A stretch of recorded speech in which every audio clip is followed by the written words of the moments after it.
12 décembre. Il avait compris que ce que voulait le jeune homme, c'est qu'il le tue. Le double pincement de cœur a failli refaire une attaque. Mais le vieillard s'en est tenu. Et savait qu'il lui restait ainsi plus que 13 jours à vivre.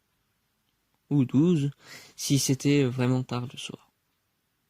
Mais ainsi, ce qu'il comprit, c'est que le jeune homme voulait qu'il le tue. Il lui donnait même une arme. Faites-le! Je veux mourir de votre main.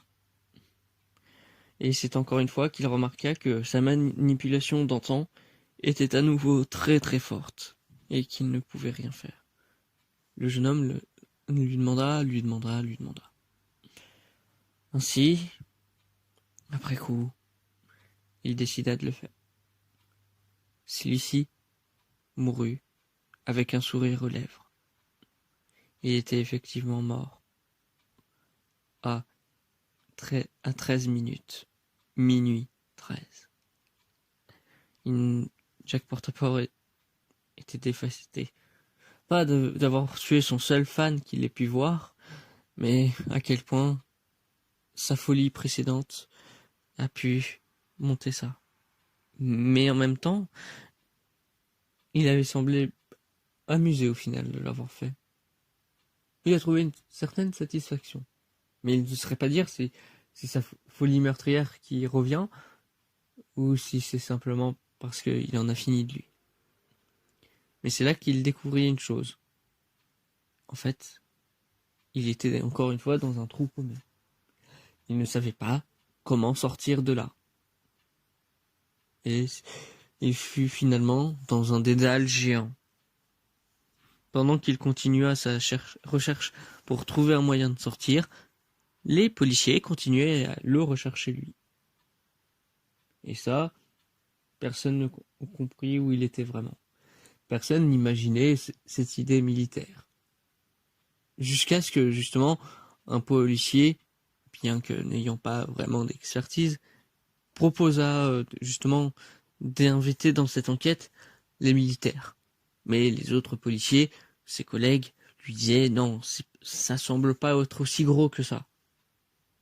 Mais un policier justement dit qui avait été proche de la famille royale et tout lors de l'ère Violette lui fit comprendre si c'est quand même de Jack Portaport dont on parle.